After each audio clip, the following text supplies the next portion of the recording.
On this episode of the podcast, I'm joined by Jiu-Jitsu black belt and leg lock specialist Joe Baize.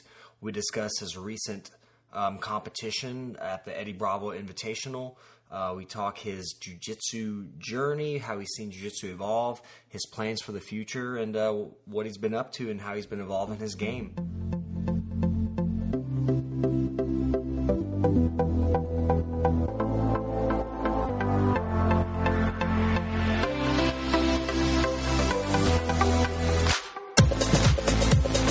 What's going on, man? Oh, not much. You doing all right? Yeah, I'm good. It's been a while. Yeah, man. Where did we train together at? I'm trying to remember. No, did we train in Owensboro together? Yeah. I was out there, man. It was like 2008 or 9. Yeah. I was actually doing like an internship because I'm a physical therapist. I was doing an internship out at the hospital out there. Yeah. And I'd come in. I trained a little bit, kind of on the. I think I come in like 1 or 2 days a week. Yeah. It's been a while, but I'm out at. I was at Highlander. I'm at Derby City with Chewy. Oh, okay. Yeah, I've been out there for a bit. I remember for sure now. Yeah. Yeah. So you still because you were at Nice Guy for a while. Yeah, I'm back. I'm actually at Nice Guy now. Right. How long have you been back there? Officially since January, I guess. Awesome. How did tell me about like, man? I saw you kind of been competing a little bit. How did the EBI come about? Well, man, it was a little disheartening, because like I guess the best way to explain it, like for years, like a lot of these guys I beat or I've had matches with, but like really good fights with, like I never got chose for any of the stuff. And then this came up, a couple of the guys I'd already beat that was in it already. Right. And one was like really early this year that I'd beat, and I'm not taking anything away from him or anything, but like, I caught him pretty quick and stuff, and he got picked first thing. There I was, still right. Same thing over and over. I didn't get picked again, and man, it's just really disheartening. But luckily, somebody pulled out, and they chose to bring me in. And what do you think? Why do you think that is? Do you think there's any reason why they? Is it marketing? Is it like what do you like? Just you got. Everybody knows who you are. Around kind of this area for sure.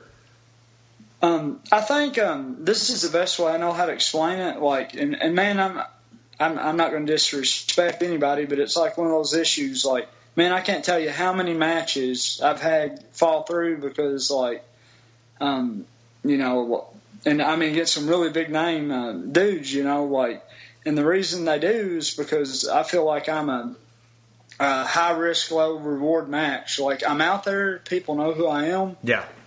It's like they don't want to face me because they didn't feel like they gained anything. Now, I feel like that's kind of changed now. Right. Because I'm getting like a whole lot of offers, like Submission Underground, like the Chow Sonnen show. Yeah. Same rules, same EBI kind of format. I can't come out and say yet, but let's just say that I have the biggest super fight I've ever had. Like in the next few days, it'll be announced. That's awesome. How'd you feel like? Do you like the EBI format pretty well? You feel like it fits your game pretty well? Yeah, it was weird. It was like a last minute deal, I always try to hunt for the submission and stuff, so I was happy about that. Just like my first match, Ezra winning, that guy's like, 2-time North American grappling champion, Pan American champion, beat Pablo Popovich and stuff. He's, just tough. And it gets kind of hard, like, I feel like if I faced him in a different rule set, that maybe he could like try and stall on me. But under that, it's really, really going to be really hard for him to fight me like that when he has to engage. And right. For me, that's a bonus. So yeah, like I like the rules for it. Did you hear that he had like an interview? Eddie Bravo had an interview, and he said that he might try to add like open palm strikes on the ground. Like, is there next year? I didn't hear that. I don't care. It's fine. I mean, so I don't know if it would be like actual, like it would be stand up, but like if they're on the ground, like to open up submissions, you do open palm strikes. Which, I mean, would you be down for that? You think? I don't care. That's fine. You're not going to hit anybody that hard, anyways, with the palm, unless you're bass rooting. Right. Well, did you fight some MMA in the past too? Yeah, like I actually, I think I've had about 23 pro fights, really? A long time, and actually I ended up doing one this year. I came back, I ended up losing my fight, but, that it's one of those issues. The guy I fought was good and stuff. Like, sure. I almost caught him heel hook first thing, but in order to compete in that, especially nowadays, like I would have to take 6 months and really train my striking and stuff. So, but do you think getting that late notice for the EBI? Do you feel like you're maybe not in the best shape, or do you feel like maybe I watched you compete? You look great, but you had a pretty good war that first fight, and you won. It kind of you don't have a ton of break too. Do you feel like you're pretty fatigued going to the second match at all? I didn't feel like I was necessarily tired. I will say this, like in some of the positions, I don't know, like Ezra Lennon, that guy is super, super freaking strong, man. Right. People consider, there's wrestlers, there can be a 280-pound all-state wrestler, sure. and he's not going to be as strong as like a D1 level wrestler as him, even the weight's down. So to sweep and put him on his back takes a whole lot of energy. And I got lucky off the get, I guess, because I got it, but I haven't really seen too many people put him on his back, right. So I couldn't waste it once I got him there. Right. I think you had I don't know who you fought in your second match. Was that Fogelin? Yeah, and you had him, man. You had him in trouble. You had him a pretty nasty. Do you feel like I don't know if it was a heel hook or maybe it was an inverted heel hook or something. I'm not sure. I don't remember exactly. Well, the first one I actually that really caused some damage. I'll go back to that second one because I skanked up on it. I should have finished it, but it looked close. The first straight ankle I popped him pretty good. The one you go on the side and he came out. He's just tough, man. And then toward the end, really late into it, I caught him in a reverse heel hook and it crunched pretty good. But man, my positioning, I screwed up. I freaking came off of it. I don't know. He's tough, man. He was just better than me that day. I don't have any excuses, but right. You can't mess up on stuff like that. That's like a finisher, man. What about do you have any nerves going in? That's probably the biggest tournament you've done. As far as audience, and I'm sure TV and everything. Did you have any nerves going into it? Well, I've fought in some pretty big things. Right. Did a bunch of super fights, and then Abu Dhabi, I competed in England. Right. So it wasn't anymore. Beforehand, nerves were really bad. I haven't threw up before a match in a really long time. That one I did, but out nerves wasn't a factor. Yeah. It was. You felt pretty good though. Yeah, I felt good. I didn't feel all nerves shaking or it affected me or anything. Sure. I felt pretty comfortable. Joe, so how do you feel as far as a lot of these guys, the leg locks coming around, Gordon Ryan won, won the EBI. He seemed like some people he struggled, but mostly, what do you feel like is different about their game? Because you're a leg lock guy, and it's kind of your bread and butter. What do you think, as far as their game, man, that maybe sets them apart, or why are they so good? One thing about him is he uses the honey hole position, or that's what you're talking about. Yeah, can you describe that a little bit, kind of exactly? Hillman Tonin, especially Cummings, use it a whole lot. It's just I mean, is what it is. You look up on YouTube. It's just like an outside straddle. Okay. But the thing is, like here, and I'm just going to be honest, here in a couple of years, as long as Ryan stays with it, nobody's going to, I mean, there'll be somebody come up, but like out of us, like 2 years from now, he'll kill me, man. Right now, I feel like if I get to face him and he trades leg locks, I'll catch him. So at some point, I feel like I'll get a chance to face him. Yeah. How old are you, Joe? 33. 30. Yeah. So how long you been training? Since I've been 15, so I guess 18 years now. Did you start out in Owensboro? Like, is that where you're from originally? Well, actually, like my first ever thing that I ever did, because man, there wasn't any. I mean, I ain't gotta tell you this. There wasn't like anything like a real long time ago. Sure.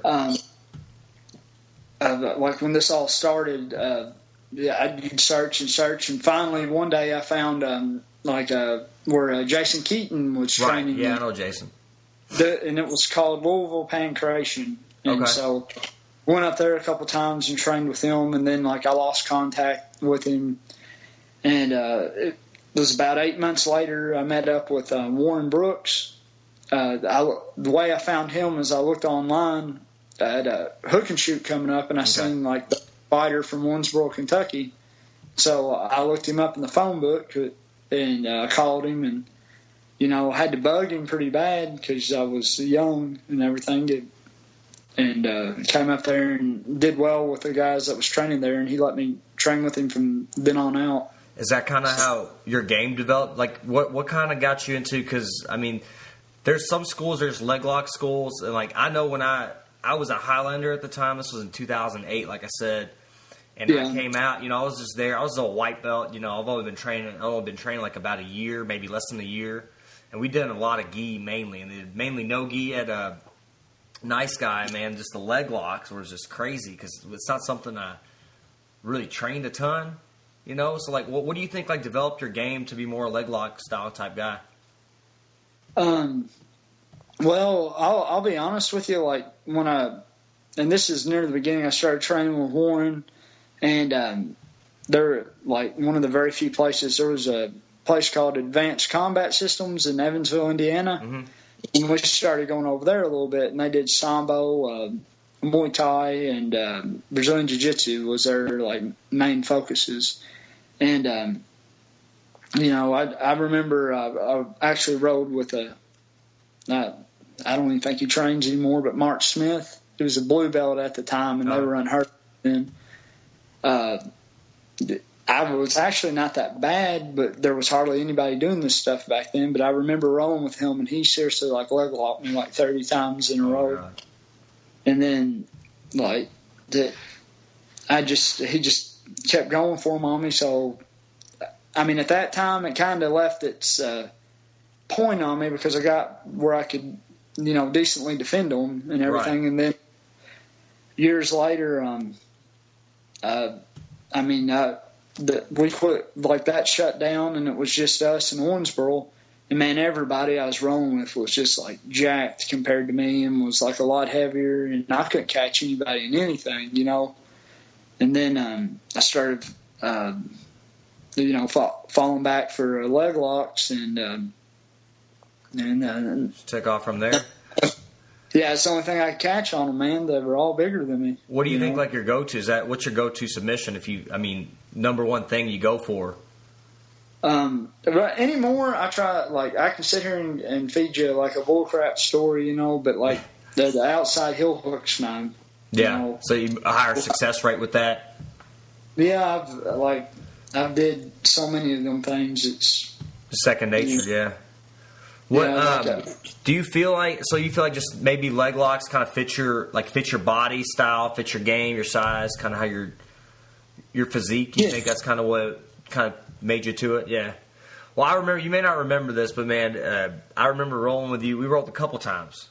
First one didn't last very long at all. I don't remember the second one. The first one I remember is because you cartwheeled into like an ankle lock on me. And it was like the worst. I was like, what the hell? You literally cartwheeled and got an ankle lock. And I was like, the fuck is that? It was terrible.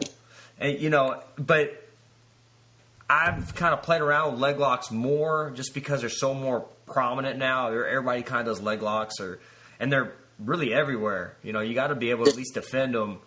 But I don't know. I guess, how do you feel like? Do you compete in IBJJF at all? I mean, I know they have some different rules as far as leg locks go. I don't know what the black belt level is though, but yeah, I don't agree with their stuff. Here's my thing on that, because man, I train in the gi like I always have.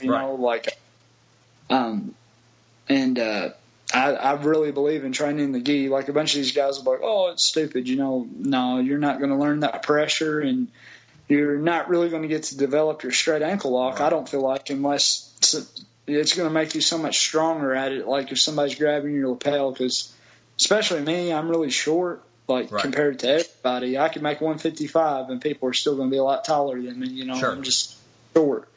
But that you're going to really develop a lot from training in the gi and getting really tight and everything else. As far as the gi goes, it kind of turns into like judo. They've got their own rule set, and you must abide by it. And I agree with that. When you take the gi off, that's bullshit. That's wrong. It's wrong, dude. If you're a black belt, it's just wrong. They should have to deal with that. Right. It's like this right here. And this was the year I went to Abu Dhabi, 2011.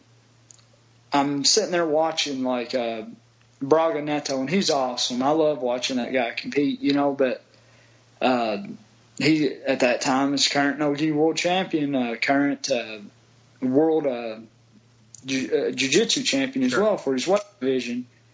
Well, Joe Baize leg locks him, and then Sergio Moraes leg locks him. Joe Baize, and I mean, there's several other ones I could go through. These world jiu-jitsu champions in the no-gi getting caught in leg locks out there. They're not a world champion. There's one world championship, and that's Abu Dhabi. You have to, and it goes further into it, for self-defense situations, and also, if we're doing jiu-jitsu, we have to kind of think about it as you always want jiu-jitsu to win when you go against Samba or you go against these other systems, if you're a black belt and you've never touched a heel hook, you want to go get caught by this catch wrestler guy that has never. There's no reason he should beat you or whatever. Right. Not because there's some phenomenal catch wrestlers, but there is a lot of them that are out there kind of loopy because they went to jiu-jitsu class and couldn't, have good results. So now they're going, I hate the gi. I don't believe that you can twist the knee. You know what, man? You're good jiu-jitsu guys. It don't really matter. I don't care. You can twist the knee. If you do jiu-jitsu right, you can do that. Right. Do you think so what you're saying is kind of like IBJJF, you should have to deal with, No gi. No gi. Oh, no gi. I agree with it in the gi. I agree with whatever rules they say in the gi. So you think in the gi it's okay to not have heel hooks and all that stuff, but no gi. In Abu Dhabi rules, is it is it 10-minute match, 5 minutes, no points and 5 minutes points? Is that correct? They change it every year and stuff, but I believe it's something. I thought it was 5 minutes, just you're going, and then after the first 5 minutes, no submission, you're going. They do points, I think.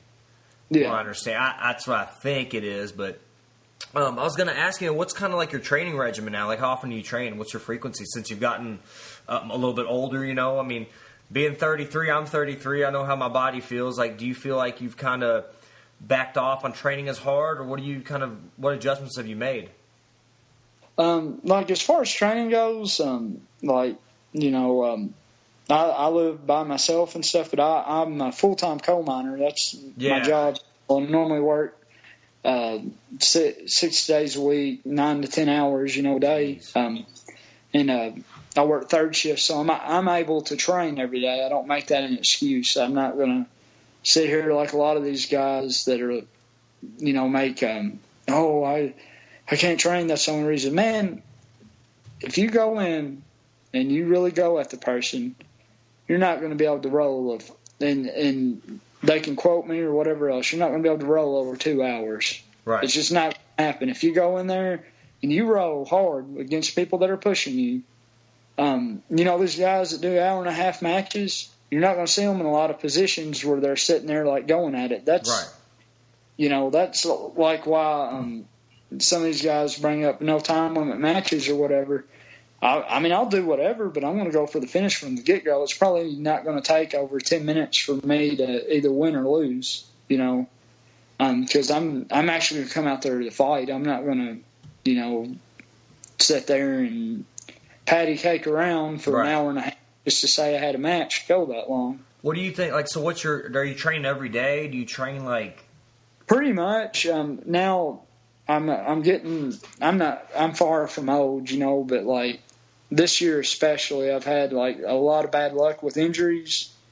Got my leg hurt really bad at work, and then got a couple of infections off of that. And did you get like a cut or something on your leg?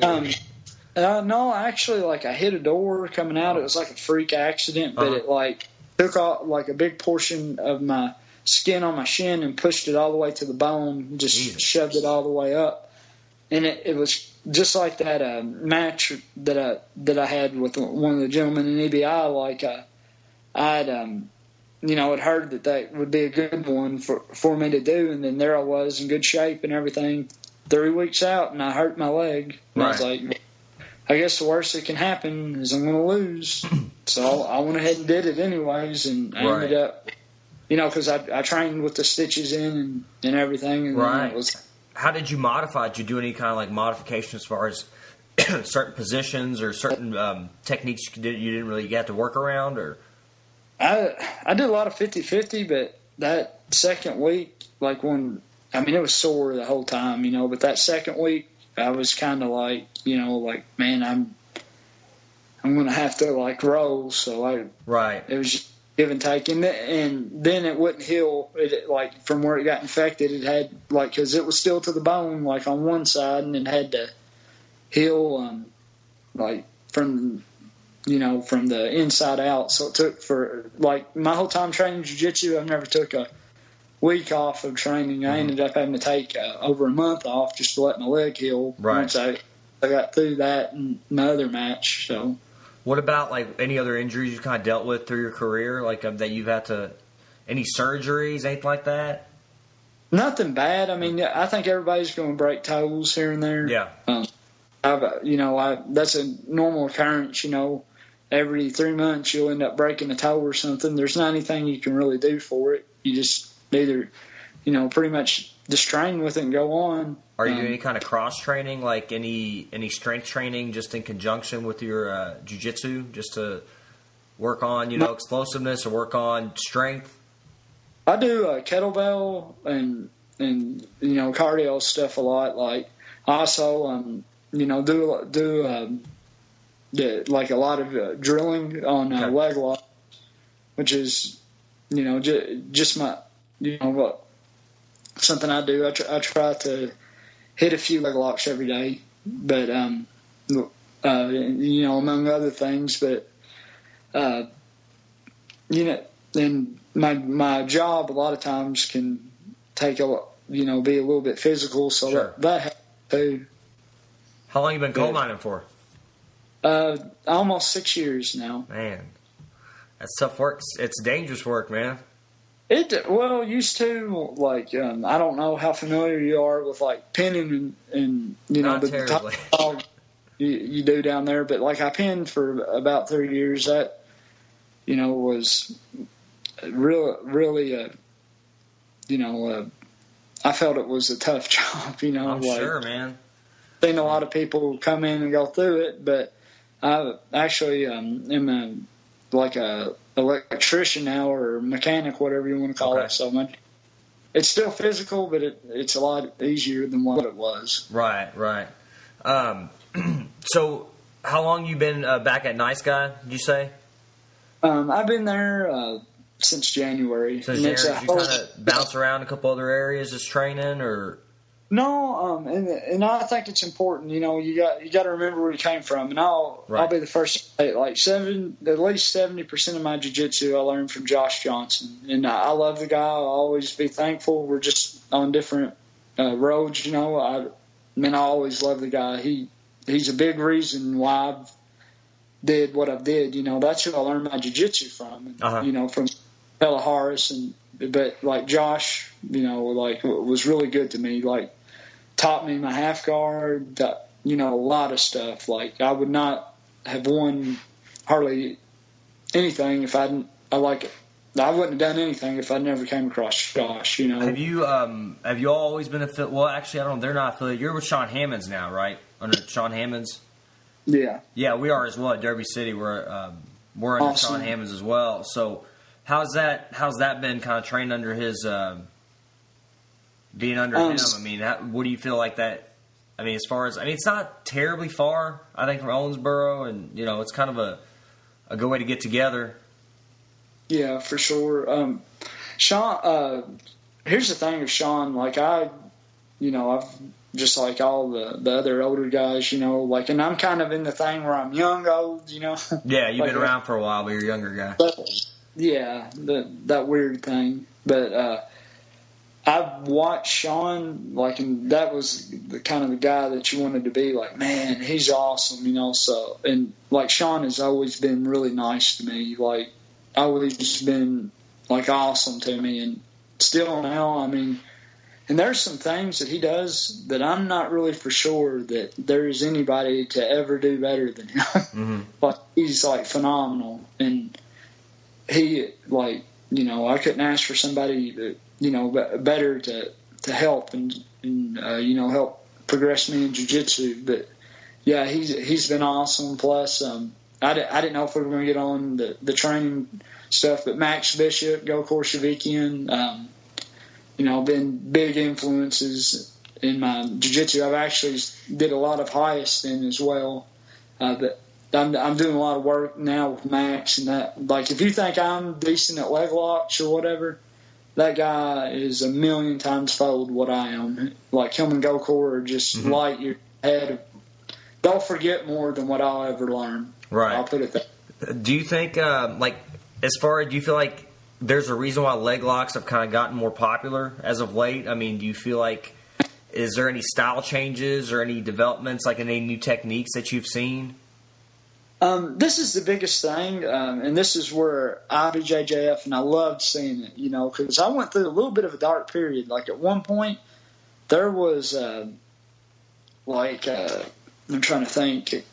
You had Grappler's Quest, but that's forever away. Mm-hmm. AGC and Naga, and then there was, like, a little tournament here and there. And people, like, at these other events were even doing super fights and going by IBJJF no-gi rules. Okay. There was hardly anybody doing heel hooks. And then, you know, I felt like it was weird, like that 2011 Abu Dhabi, you know. Like, there was so many leg locks. Like, Dean Lister, Andre Gaval, that was your Jose Marpel Harris was there, like, just all these leg locks just happening left and right. And at the end of the day, people crave reality. They want to do what works. And, you know, they're like, oh, my gosh, this heel hook can catch this world jiu-jitsu champion, you know. Like, you can catch these black belts with these heel hooks. The stuff I've been told is not right. And then all of a sudden, it just blew up, man. I never thought it was going to happen, but, you know, like, it's good because, like, I don't know, I've been doing leg locks deep, man, like, since, you know, like, I don't know. And I'm not saying I'm the best at them at all. Like, you'll never hear me say that, but I have worked leg locks for a long time. Like, I've been deep into them since about 2004. That was my game. Like, like, I was actively going for heel hooks and stuff. I won several MMA fights and grappling matches with heel hooks even back then. And, like, I went for years hearing, like, man, that's, like, a silly game. You shouldn't do that. And that wouldn't work against a black belt. And, you know, now everything. There's a lot of people having to eat a lot of words, man. And it's not, I'll never call anybody out, but it's nice to see them doing heel hooks and having to teach them now. Do you feel like you should start as far as I know a lot of places won't teach heel hooks or only do straight ankles for white belts or lower belts? Do you feel like that's something you do teach at your gym or for lower level belts? Just because there is I guess there's a more dangerous component to it. I feel like and that's what maybe, correct me if I'm wrong, but people think that maybe the heel hooks and all those things, there's higher risk of injury. Your danger in the leg lock, in my opinion, and is not the person getting it done to them, it's the person doing them. Because at this point, and this is going to branch off from it a little bit, I guess, but when you're doing jiu-jitsu, especially right now, it's not because a heel hook, an arm bar, all this stuff does not really hurt that much. And if you've been doing jiu-jitsu for a long time, you're probably got a decent, you can take a decent pain amount. threshold almost. Yeah, you've got a strong pain threshold, and so you're no longer really tapping from pain. You're tapping because you're making educated decisions on not to get hurt. Right. I've never had stuff blown out or anything else because I tapped the leg locks. I understand I'm going to get caught. Everybody's going to get caught.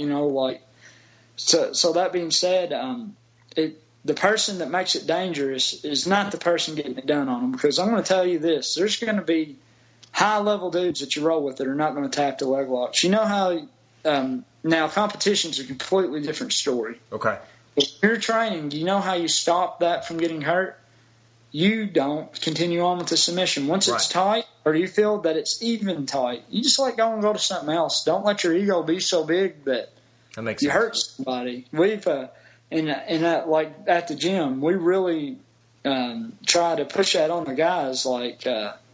Trying to think, it's been we're really proud of this. They took over about the new guys, Bobby Emmons and Dave Overfield, took over my guy about 3 months before I started there. So it's a whole new batch of guys, Okay.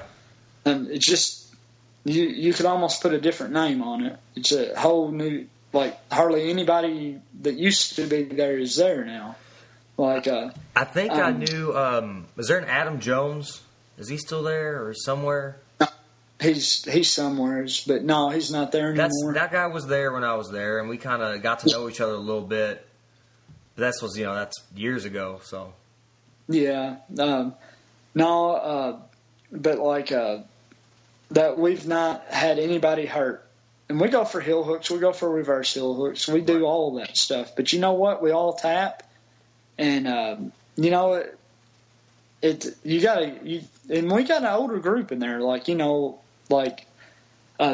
there's a lot of guys a lot older than me that train, and we're all in there heel hooks and everything else. But man, we're pretty quick to jump onto somebody if we see somebody doing something wrong, because also it's not a big deal. We can be like, man, if you're going to be dangerous to train with, maybe you should just go somewhere else. Because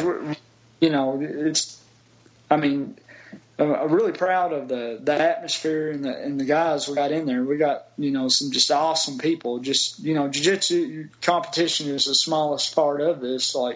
Got some really good people in there. And, man, if one of them wants to get hurt, I'd be so pissed off. I'd be, because it's hard enough to train without just doing what's right without hurting each other, let alone somebody going in and jerking stuff. Save that stuff for a tournament. Really, you shouldn't even do it then, but, not two training partners. I think, you brought up a really good point, not knowing, because the thing about leg locks is they don't really hurt. If you've been doing jiu-jitsu, it doesn't really hurt. Yeah. When it pops is usually when it's too late, When it starts to hurt is when it's too late. Because usually it's that moment when it snaps or whatever, that's when you injure yourself. But it's kind of more anything, I feel like if I've been caught in something, it's more of a pressure. You feel pressure and then you're like, all right, I'm in deep shit. I got to tap. But, yeah, if they keep – you're right, though. I think it's knowing when you're in trouble, number one, and the other person knowing also when they have a submission. I think it's almost like a double way to protect yourself. You know, the guy that's in trouble, say, you know, tap, or, you know, the guy that knows they've got the submission tight, let it go. You know, it's kind of, I mean, it's like, yeah, you're right. Having a good atmosphere is like not really ego. You know, you're kind of there to make each other better. I mean, one thing, you know, I don't know if you and Chewy, I think you all have trained before a few times, and, you know, we've got a great atmosphere at the gym too, and that's something I appreciate. You know, everybody tries to make each other better, you know, and I think that's awesome. That's kind of what jiu-jitsu is all about. You know, we're kind of out there just busting our ass. You know, we kind of know what everybody else goes through. You know, we all have jobs. Most of us have jobs, and then we go in there and we train, try to get away from, you know, the job, try to get in a different place. So that's why I think, man, that's why I think it's addicting to jiu-jitsu. You know, that's why I've been doing it for a long time. I mean, not nearly as long as you, but, you know, when I first started, you know, I was a white belt, and I came out to Owensboro, and I actually saw a guy at one of the gym, like there was like a weightlifting gym or something, and I ran into a guy who had like a Highlander shirt on, because I trained under Mike Yanez at the time, and he's like, "You train, man?" I was like, yeah, and he had, I forgot the guy's name, and he's like, "Yeah, come out to Nice Guy, man, we're out there," and you kind of, as a white belt, you don't really know what to expect. You know, people are going to try to beat your ass or whatever, but it was cool, man. It was always a fun atmosphere out there, and I don't know, like you said, it's a different batch of guys, but it seemed like, you know, just a bunch of guys trying to just have fun, get each other better. You know, I think that's the key. That's the important part. So, what are you doing now as far as developing your game? Are you doing anything like to progress, like as far as you've seen jiu-jitsu evolve? Obviously, you know, now leg lock's so much more prominent. Are you doing anything are you learning any different positions or trying to progress in any way? Or are you just trying to perfect, you already have a set game, trying to perfect what you do? No, man, there's so much I don't know. Like, just leg locks is the smallest part, but like, as much as, you know, a lot of people will think like, man, you know, he knows a lot about leg locks. Man, there's so much I don't know. I mean, it's crazy. Like, I learn every day I train, and like, for me, like the biggest part for me, like as far as getting better right now, is like the guys that I'm with, man, they got great attitudes, so they're getting better fast. And I mean, just like at EBI, I'm not happy at all I lost, you know. Like, I feel like I let them down and stuff, and I mean, did well enough. I'll be back in I guess the spring EBI at 170. I already got an invite for it. Man. I'm definitely.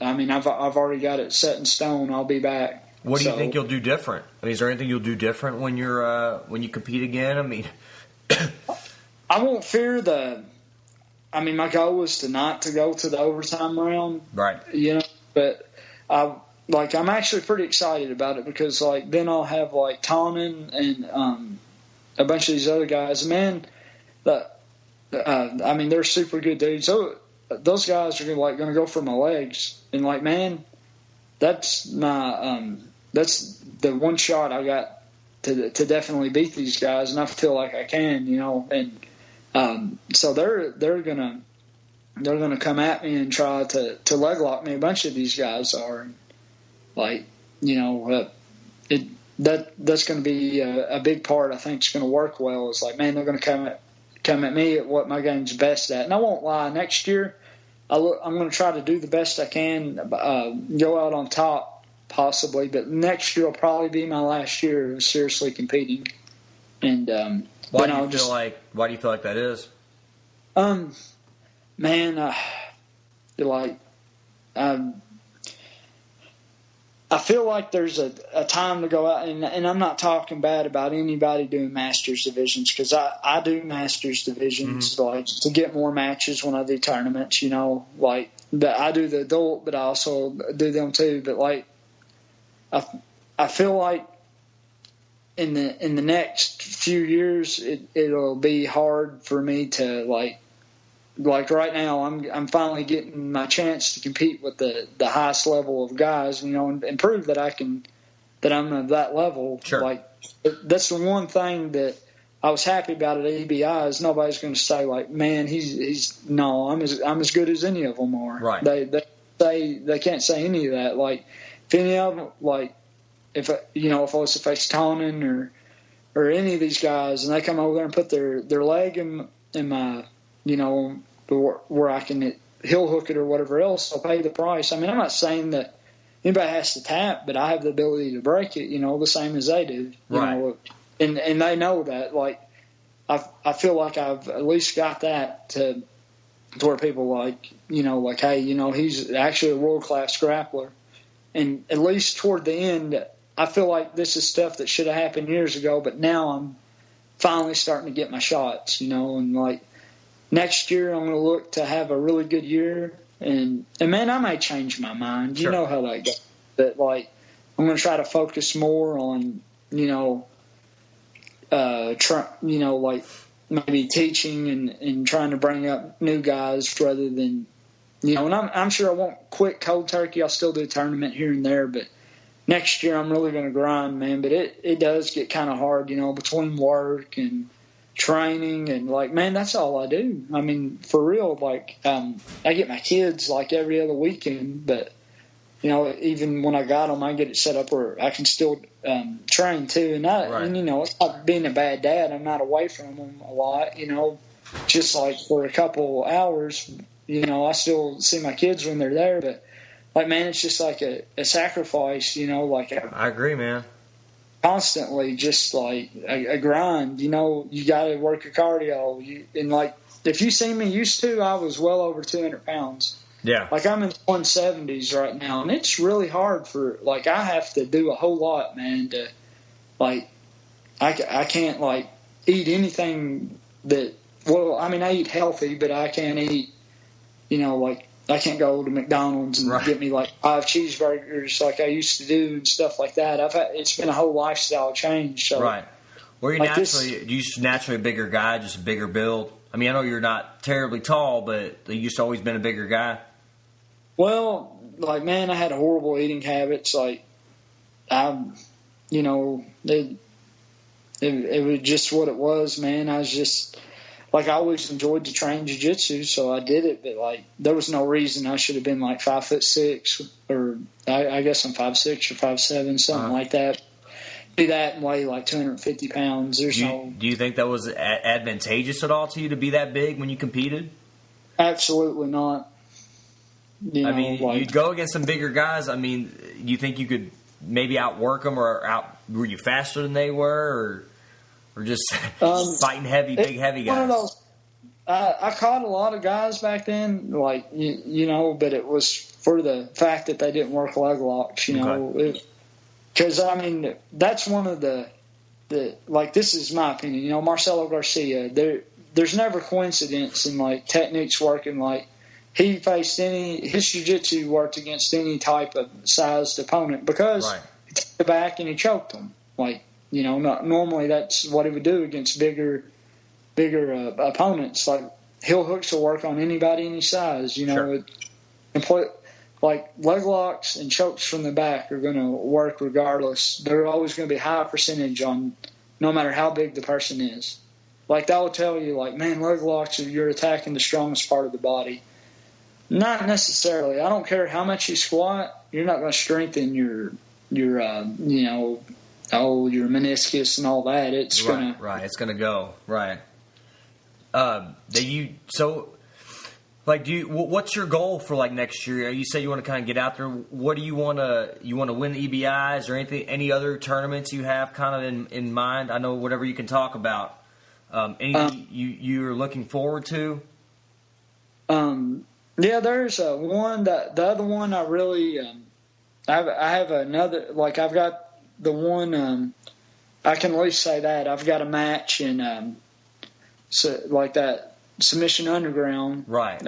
Anything can happen in it. Anything can fall through. But I've got that match coming up, and, like, man, I'd love to tell you who it is because I'm really excited about That's it. Awesome. But well, it's all good, man.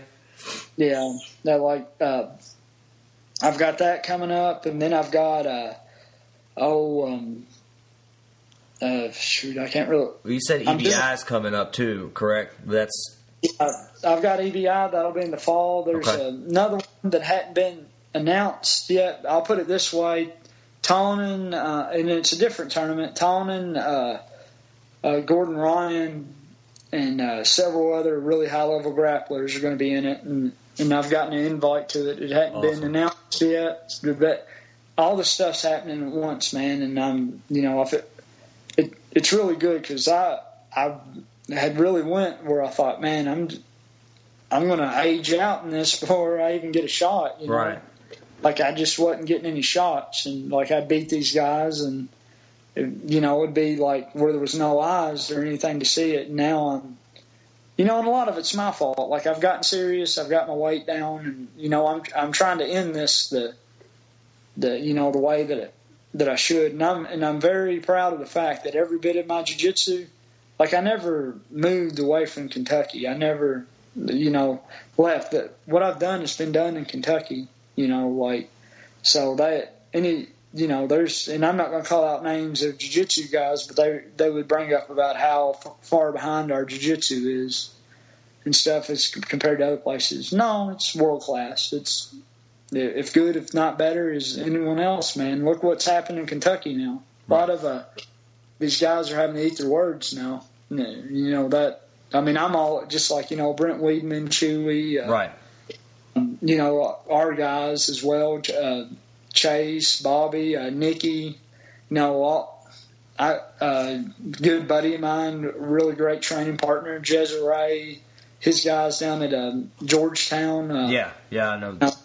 I'm like, man, I don't care what affiliation you're with or what you're doing. Like, I just want Kentucky to do well, man, because our jiu-jitsu is awesome. And like these, just... in a lot of ways, we're ahead of the game. Just like I said, I've been doing the same thing that is working right now. Mm-hmm. And they can't say that, no, you can pull up videos for me doing heel hooks like in MMA fights, like back in 2005. Right. And winning grappling tournaments like with the, leg locks and stuff back in, like early 2000 and stuff like that. This is something that's been around for a long time. We've always been there. Kentucky's jiu-jitsu is as good as anybody else's. What do you, as far as like anybody that you think is like your toughest opponent, or somebody you've had a really hard time with, or anybody that you feel like you've had a great victory over that you're just proud of? Not really calling anybody out, man. Just a great performance you've had or a great victory you've had. Man, I'll tell you the truth. Like Ezra Lennon was by far like my biggest win. No, EBI, correct? The first round. Yeah, at EBI. Like my match with Fogelin, like that was a darn war. I know I lost it, but that's one of those that's like like, man, that sucks. I had my moments, but I don't feel bad at all. He's a world. I think they say he's like a 3-time world champion, won a bunch of, man, that good pressure, big, it's just just a war, man. I feel like we're both, I don't know how you put it, like a little bit of the old style rough, like not that I look to come out and, be that way or anything, but, we had a match, got kicked in the face or a couple times with him, and that's just grappling. You don't stop and complain like everybody else does. I wasn't hurt. Right. You just keep going. It's not like, he did it intentional, and I'm sure I may have did some stuff, but at that level, man, people are going to bump you. You're going to get whacked and stuff. It's just part of it. Yeah, it was like a back and forth, man. You guys you had him in some stuff, he had you in some stuff. You all went back and forth. I thought like towards the end, you had a pretty deep submission on him, and somehow like you said, he popped out. But it was I think I respect that you went out there. That format I think makes you want to go and finish. First of all, there's a money aspect to it, but also the way it's set up is really to go after and get a submission. So I think that's a good format for certain styles as well, Well, regardless, if you notice, like if you watched me compete, like, and man, I don't try to boast about that stuff, but I'm well into like over 100 leg lock wins and grappling and MMA combined. Like, my competition stuff, I've won with like over 100 leg locks over the years, you know. But you got to understand, I've been competing for like since, you know, I did my first competition when I was like 16, you know. So I've been competing a long time, and I don't know. It's just I always go for the finish, you know. Right. If I get caught, you know, like I said, man, this isn't my livelihood. I mean, I take this very serious. Jiu-Jitsu is a lifestyle for me, but like, sure. And if I'd went up there and won EBI, you know what would have changed? Like nothing. I would have came back. Like if I would have submitted somebody, I'd have had like $20,000. I mean, I'm not in a hurt for money. I'm not rich, you know, but like I'm not in a hurt for money or anything. I got a good job. I make decent money. Right.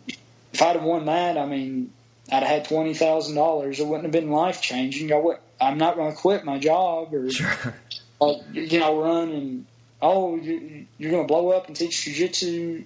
No, that's, you know, maybe when I'm old enough or, you know, like retire or something, I can do that then. I mean, I enjoy teaching seminars and stuff, but like, man, this is, I mean, it's a lifestyle for me, but it's not my livelihood. It's those guys, like if I get caught or something, I care. I'm not going to lie, but it don't bother me near as bad as it does them. And that's why I think I'm a little fearless. Like I can go out and go for the finish and stuff, because if I, just like in that last match, like toward the end of it, a lot of people would have been like, oh, just stall out, and, you know, and you can say, you know, you went to points or whatever. Like, man, I would rather get submitted than to go out. That's why, like, I was doing crazy stuff at the end. For one, I knew if me and him went to overtime in those rules, he was probably going to kill me under them. You know, like, I can be more prepared for that next time, you know, with the overtime. Like, I was not going to do well with him. The overtime rules, you know, so I knew, like, hey, man, I can go all out, and I went for like it was tight, but it was a little undisciplined toe hold at the end, but I was just like, man, I didn't even care. I had to make something work. I mean, it was, because I knew I was almost definitely going to lose if we went to overtime, so what did it matter if I got caught in something before it ended? I mean, the result's the same. I would have lost. Right. Well, I mean, you're proud of your performance. You know, you went out there and you did your best, gave it all. You know, that's something you respect. You know, do you feel like just is that positions like that spider web or the back control? Like, is that just stuff you don't? Why do you feel like those would have been harder positions for you? It's not that I don't work them or anything like that. Like, I feel real good from escaping the back and attacking from there.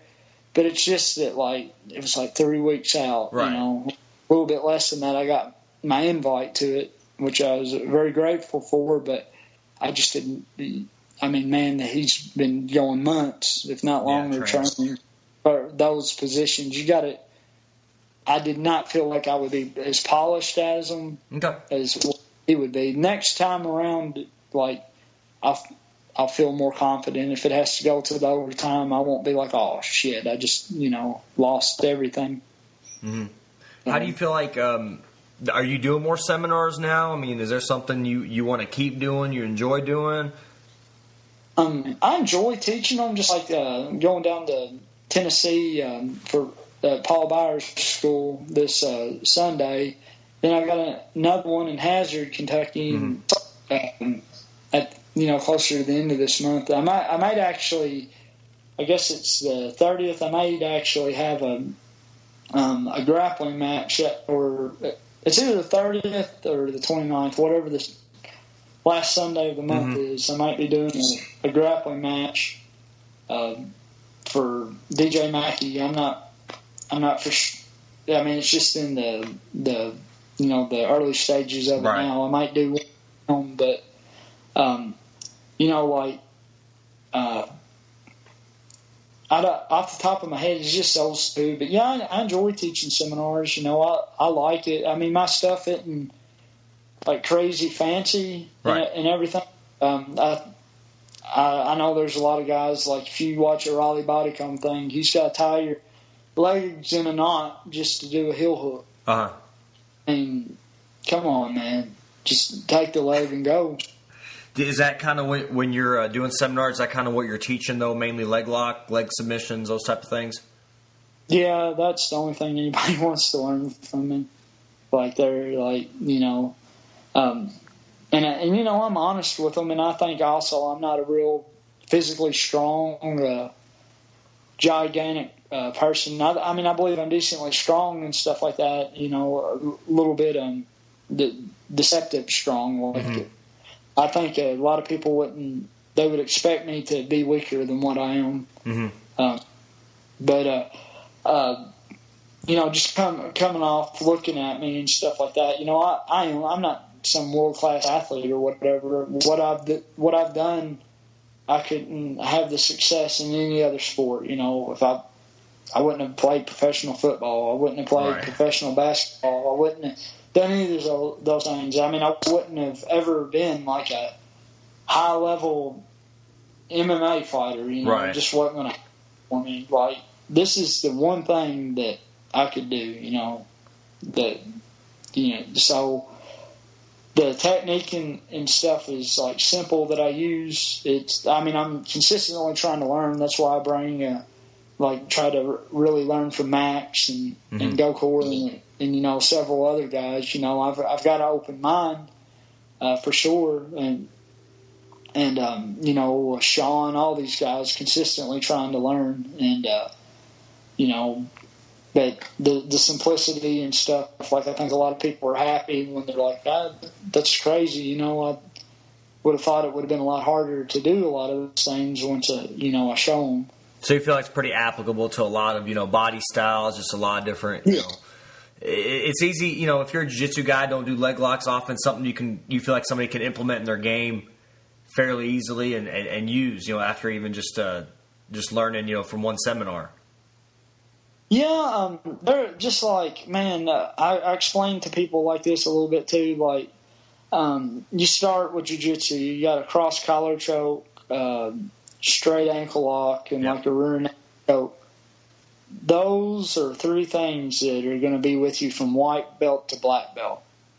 And there's no reason, like, you can use those techniques. You should be learning that from white belt to black belt, like, progressively, consistently, always getting better with all of them. Like, I don't know. That's just like a really simple thing. Like, honestly, there's no reason to be a black belt and not have like an awesome straight ankle. The same as there would be no reason for me not to be able to do like a cross collar choke or Ezekiel or several other things if I'm like a legit black belt. So yeah, I think that's from what talking to people, talking to black belts. I feel like it's a lot of it's just not necessarily complex techniques. They're just, you guys are just masters at certain you guys are just mastered certain techniques. Like, like you have a heel hook or whatever, but you're just so good at getting into it and finishing it. It's not necessarily a overly difficult technique, but just the way you implement it may be, just like you said, Marcelo Garcia is really good at taking the back, really good at, choking from the back and submitting from the back. That's just what he does. It's not like, white belts know how to do that, but the success rate is different. I think it's just they know the intricacies and just those little bits and pieces that make them better. And I think that's where a black belt technique comes in. Because I know how to do straight ankle lock, but I'm not saying I have a great straight ankle lock. I don't have that black belt technique per se. So that's something I think you develop. I think you develop a path. I think you have a certain path you follow, and your leg locks is your thing, And I think it's good to open up your mind a little bit because you see leg locks a lot more, like they're everywhere. Legs are everywhere. And I play a lot with my legs, and I'm always starting to get really aware or cautious of, where my legs are because, they're always vulnerable. Yeah, it changes up how anybody can play, really. Yeah, man, what's going to happen, in my opinion, before this is all over is like, leg lock. Like, for me, the most dominant position, and everybody's got their own opinion, but the most dominant position you can have is when you have somebody's back going for a rear naked choke. Why? You got four limbs against our two, and also you got the the advantage of sight and several other things. That's like the killer position, man. Yeah, like, it makes sense. Anything, if they get out of that, that's because you did something wrong. Okay. I mean, there's no other way to go about it. So for me, and I always think that, like, that, and I mean, plus, like, there's some crazy people out there, like Vinny Maganellis. Like, I've seen him the only time I've ever seen him submitted with anything is I seen him get knee barred by Exanji Ribeiro. Okay. But I've seen that dude, like, be put in a toe hold just like everybody else by, like, Buchecha and several other people. Like, man, it just don't go. He's, like, got some crazy flexibility and stuff. Right. But here's the thing, just, like the choke, you got to know those things. It's going to work 100% of the time. If somebody takes Vinny's back, sinks in the choke, he's going to go to sleep, just like me or you. Everybody's got to breathe. Well, it's one of those, I think you make a good point. It's a technique, and it's kind of how Marcelo, like you talked about, he does techniques that work on any body type, any body style, anyone. Like you said, anybody gets, if you get your, a choke around anybody's neck and you sink it in deep, rear naked, I mean, I don't care who you are, they're going to go to sleep. Oh, yeah, 100%. Right. Like, and here's the thing, too, just like I brought up Fogelman, just like the heel hook I had him in, I've faced a lot of people that would have just tapped, like way earlier. He let me crunch it and popped and it slipped, and I was like, man, didn't finish it. But it's the thing, he's tough, man. He don't have to tap to that. That's the whole thing. If you do leg locks, especially because, over the years, a lot of people I've trained and stuff, they'll be like, I had that straight in and it was popping. Like, cause, they had a match and they're like, I couldn't get him to tap. And I was like, they don't have to tap. And a lot of times, you know what? I've faced some people, like, haven't came across anybody yet that you go dead to rights and exhaust your movement, that they don't tap to a heel hook yet. But I have faced some guys, like, straight ankle locked them and or been in a toe hold and did all I could do, and like I had to switch off because the damage had been done, and I, for whatever reason couldn't get the break on it. So they don't have to tap to that. Like the choke though, it don't matter how brave you are, you go to sleep. No, it makes sense. Yeah, it's just it is. Some people are more flexible, or I guess they can eat it. They can just take the pain, or are willing to risk that, to not lose. But yeah, you're right. The choke it's more devastating for sure. All right, man. Joe, I know you probably got to get going, man. Is there anywhere people can find you as far as like on the internet or at your gym? Is there anywhere people can kind of get a hold of you, man? Yeah, I've actually got a Facebook page now. I did, like, I'm a pretty private person. I try not to, mess too much with social media, but I recently did put my Facebook back up. Of course, you can come train with me at Nice Guy Submission Fighting. If anybody is interested in a seminar or something, just, get a hold of me. I'm not super terrible expensive, I hope not. But yeah, like, you can hit me up on Facebook or, it's a good, nice atmosphere. You come, if you want to learn some leg locks or whatever, come to Nice Guy and you won't have to worry about getting your leg twisted off or something. Right, like I said, we've, since those Bobby and Dave, which awesome guys, love them to death, since they took over, we have, among other things, though, we do a lot more than just leg locks, but we've, really, of course, go for heel hooks and stuff a whole lot. We free low a whole bunch, and nobody has been injured. But thankfully, and that's kind of, you're right. That's kind of the not necessarily the myth, but some places, they don't do leg locks or twisting, leg submissions because the likelihood of injury. And I think maybe training that more often in a safer atmosphere might get people more comfortable with it for sure. No, man, I appreciate it. I know, meeting you years ago, man, I always heard about you, and I definitely, you're legit, and I'm glad you're finally getting some notoriety and getting some guys finally trying to take you on. I think you deserve it, man. You've been at it for a long time, so I'm happy for you, man. I wish you the best of luck, and if ever you can come to Louisville, man, come to Derby City, man.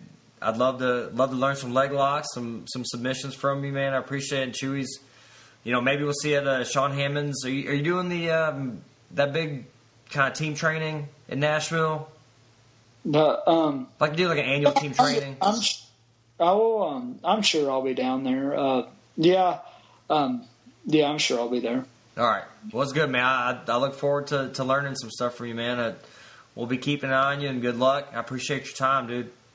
Yeah, I know. Yeah, man, I'd just like to say, again, everybody in the past, that, for what it's worth, thank all them for making me, My team is why I do anything. It's not anything I do, Very lucky to get a chance to do what I do, and hopefully next year I can go out on top, who knows, I may change my mind. But like I said, even if I win EBI, anything else, it's not going to change me or what I do. If I win $20,000, I'll probably just go pay some on my house or something. There you go, man. It's, but that's a great way to be, man. Be the same person, and I think you deserve a shot. You've been at it long enough, so yeah, it's a good thing, man. And if I can do anything, man, if you all have questions for me, I'm a physical therapist by trade, so if you ever got any injury questions or anything, man, I deal with athletes a lot. I deal with, jiu-jitsu players. I've gone through my own stuff, so, if you ever need any questions, any advice, anything, man, I'm more than happy. I'm here, man. Just get a hold of me anytime, and if there's anything I can do for you, please let me know, because I appreciate the time, man. It means a lot. You taking the time and talking with me, so. No, I appreciate it. I hope we covered everything. No, we did, man. We got some stuff. If there's anything, hopefully, man, if we can get you maybe after a couple of your tournaments, or if we find out you have some, some stuff going on, come back on, man. I'd love to kind of spread the word about you, and whatever we can do to help, man. It's all about jiu-jitsu. It's all about helping our teams grow and everything. We're in the same association, so I think it's awesome. I appreciate it. Yeah, and like I said, man, I'm kind of private. I hardly ever talk to anybody, and it's not that I'm a dick or anything, because me. I'm not. I'm just I guess I'm pretty shy and stuff, and I don't believe in bragging and stuff like that. I believe if you're good, somebody else will say it. You shouldn't have. Yeah, well, man, you're well known for your leg locks, man. You're well known for sure. So I think that your work speaks for itself. Well, hopefully everything will work out good, man. But yeah, anytime y'all get a chance, come down and train. Like I said, dude, it's not like people think. And maybe some people don't agree with the way I do. I'll roll with people, and if I catch them in something, I just let go. If they don't want to tap, it's never going to hurt. You don't really tap. I look at it differently. I don't tap from an arm bar or a choke or a leg lock because it hurts. I tap because I don't want it to break. Because it never really hurts that bad, Yeah. Well, you get kind of used to that. Your joints kind of get used to taking that kind of abuse. Yeah. But. Fortunately. Yeah, well, that's part of what we do, man. And body's going to break down, but. All right, brother. Well, I appreciate it, dude. I'll hopefully, man, we'll talk again sometime. I hope everything comes through with all your tournaments, and I wish you best of luck. Yeah, I'd just like to thank my team, Nice Guy Submission Fighting, all Shawn Hammonds guys, affiliates, all of them's doing great things. Some people in particular, Shawn, of course, really, really helping me. Max Bishop has taken a lot of time with me, helped me out a whole lot. All my training partners, Dave Overfield, Bob Emmons, love you guys. Nikki, my old Chase, Corey Williams, my best friend ever, train with him about every day. Jesse Ray Childers, from Georgetown, Adam Gomez, all those guys. I train there a lot too, helping me out. Thank you guys. Then my sponsors, Defense Soap, Endo, Fightwear, that, guys are awesome. Thanks. Still get Gaize from Maximus Kimonos with Brad Hatchard. Thank you guys too. Just everybody who's worked with me and helped me over the years. Thanks. I guess I'll just try to keep going forward and see what happens. All right, thank you, man. All right, you got it, man. Thanks for your time. All right. Thanks again to Joe Baize for joining me for the podcast.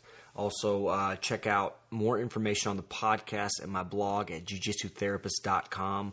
Follow me on Twitter at JujitsuPT, and subscribe to my YouTube channel, The Jiu-Jitsu Therapist. I hope you all enjoy all the information and exercises that we go through on the blog and on the videos, and appreciate the support. Thank you, guys.